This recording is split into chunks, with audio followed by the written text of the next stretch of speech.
Welcome back. It's Yumi And Brian from from BYT BYT Food Food Adventures. Adventures. Today we're going to show you how to make some carrot cake. It's a special treat, and this is likely our most requested dessert, especially from my coworkers. You know who you are, and you're excited for this one.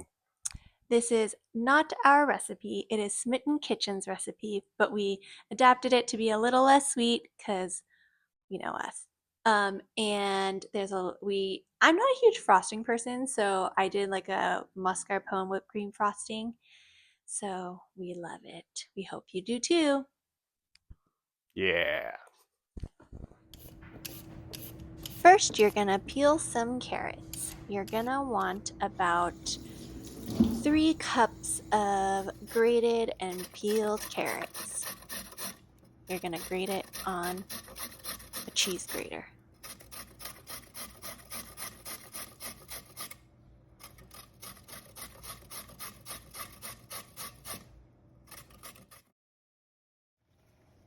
Let's get our dry ingredients together. We're going to whisk together 2 cups of all purpose flour, 2 teaspoons of baking soda, 1 teaspoon of table salt, 2 teaspoons of ground cinnamon, half a teaspoon of ground nutmeg, 1 teaspoon of ground ginger in a medium bowl.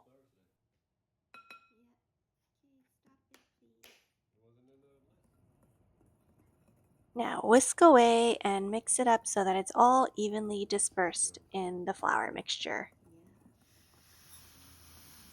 All right, here comes the sweetness. We're going to whisk together 1.5 cups of granulated sugar with 1.25 cup of canola oil. In this large bowl, whisk it until it's well blended.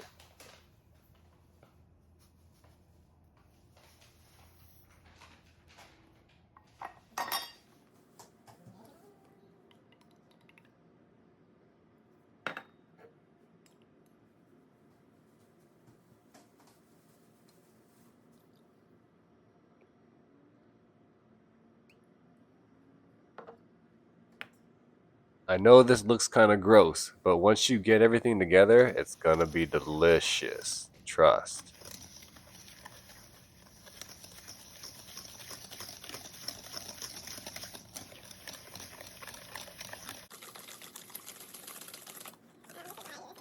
Turbo speed initiated. Clearly, I got tired, so I had to hand it off. The color kind of changes once it's nicely mixed.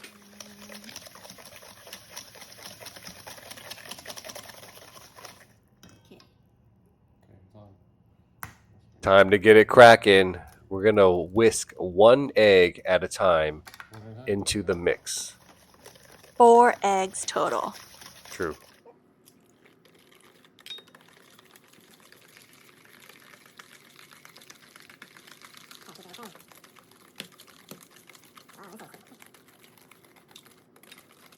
Here it is once all the eggs are mixed. Nice and creamy. Now chippy choppy some walnuts. We toast them a little bit before. I do as much as my heart desires, but you could do something like a cup and that's a nice mix.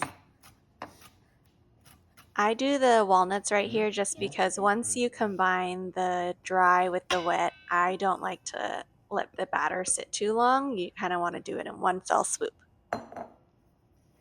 And here we go, mixing the dry ingredients with the wet. Make sure you're folding it in as you mix it, and don't over mix it because you don't want it to, you want to make sure it stays fluffy.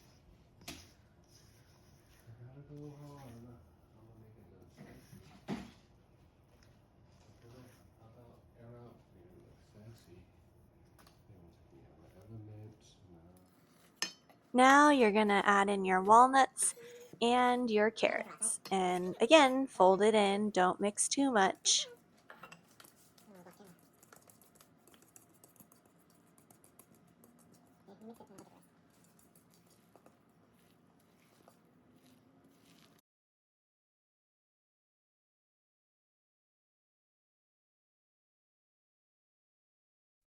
And again, for all you novice bakers, it does look gross, but it's going to turn out delicious.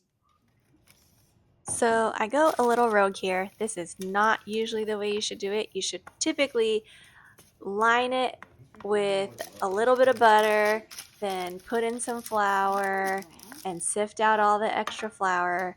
And that's where you put your parchment paper. But sometimes I get a little lazy and I do the oil method. And you know what? It comes out exactly the same. And the whole reason why you do that is because you don't want your cake sticking to your cake tins. Um, Oil works the same, butter and flour works the same. While this is happening, make sure you preheat your oven to 350 degrees Fahrenheit. Now, evenly disperse your batter into two cake tins. Well, it might actually depend on the size of your cake tins. Ours are about 9 inches in diameter. I have done these in cupcake form. I have not done it in one cake tin because I think that would not work with the time. It might take too long and it might be mushy inside. So I think this is a two cake tin recipe. And let's get baking. It's going to take around 40 to 60 minutes depending on your oven. For us, 50 minutes is adequate. And the way you want to test if it's done or not is you take it out of the oven and you stick a toothpick in, and if it comes out dry, then you're good.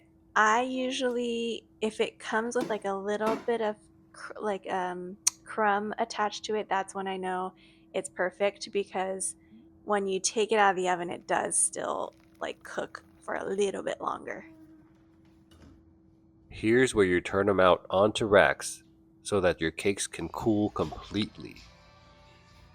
Now it's time to make, for me, I like to do a mascarpone whipped cream.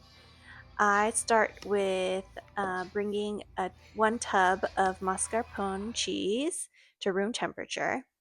Then you put it in a bowl and sift in about a quarter cup of powdered sugar. You may want to sift your powdered sugar. I'm usually too lazy and I don't, and it's totally fine. So then now you put in 1 whole bottle of whipped cream. I use the Trader Joe's kind. I don't know how many ounces that is, maybe 16 ounces. Then you whip it all together with a hand mixer or a KitchenAid mixer, whatever you have, until it's just about stiff enough so that you can layer it with your cakes. This step right here is completely unnecessary unless you were like us a few months ago and did not own a container that was large enough to fit the cake. Time to assemble. Put a layer of whipped cream in the middle. Then you're gonna want to put the other cake on top, and you can really decorate it however you want. Sometimes I do just the top, sometimes I do around the entire thing. Sometimes we add little chunks of pineapple in the whipped cream. Either way, for someone who doesn't like sweets like I don't, this is perfect because the mascarpone really is nice and mild. Now, with the edges that I cut off, I made a little second cake in a Tupperware. And if you've had it before, comment on how delicious it is. Otherwise, like, share, subscribe.